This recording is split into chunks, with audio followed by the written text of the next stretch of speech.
Ladies and gentlemen, boys and girls, children of all ages, Anchor and Spotify proudly present to you its podcast champions of the world, Jordan, aka Irish Neep, the good old boy, JR, the Curtain Call Podcast. What's going on, everybody? Welcome to the Curtain Call Podcast. This is a nice segment we like to call the Fast Count, where we talk about a certain topic for just a few minutes. You can get our opinions about it. We can get yours. Let us know what you think. I'm your host, Jordan, aka the leader of the Bret Hart is Overrated fan club. Today's topic is a good one. We got the Mount Rushmore of WCW. Lots of good candidates for this Mount Rushmore. Their male singles was off the chart. Their tag division was incredible. Their cruiserweights were next level. So it was hard picking four.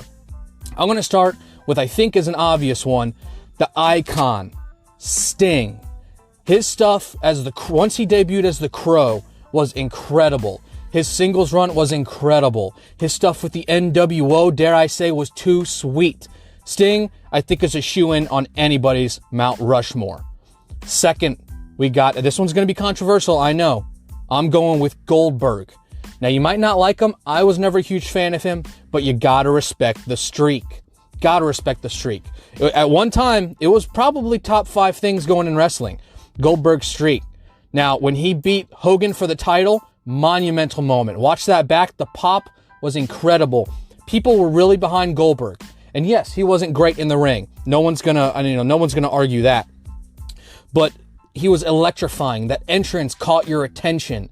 He wasn't putting on clinics and great matches every week, but he was, lighting it up as far as athleticism and just raw energy. And like I said, that moment when he beat Hogan was a huge moment for the title. I wasn't a huge fan of how they ended the streak, but I feel like they could have done that better. But you got to respect that streak and what he was doing. You don't have to respect his ability in the ring, but as an overall story, it was great. So number 2 is Goldberg. Number 3, it's DDP. Now, he got into wrestling at a very late age, all things considering. And he was just putting on great matches with people. And, his singles run was off the charts, I thought. When he would hit that diamond cutter, people would just pop, go crazy. His character work was great. He could talk. DDP was the overall package, I think. And like I said, him getting into wrestling so late in the game just says something about him as a person and as an individual. So number 3 is DDP. Bang! Number 4, you got to give it to Ric Flair. I mean, you could put Ric Flair on any Mount Rushmore out there. The man's been all over. He's always been at the top of his game. He still to this day can talk circles around anybody. The match quality he was putting on at the early WCW was absolutely incredible. I mean, he's the nature boy. You can't not give Ric Flair some sort of credit. You might not like him. You might hate him. But on the mic, he's one of the best of all time. In the ring, he can wrestle just about anybody and drag him to a 5-star match. Ric Flair gets my 4th spot.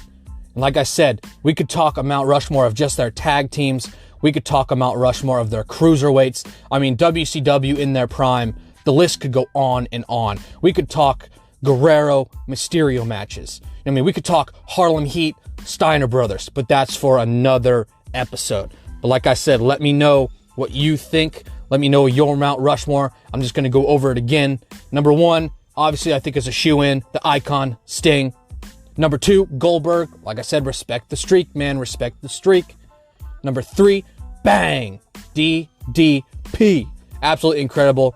His ring work, his mic work was always good. His singles run was great. And the Nature Boy rounds off the list.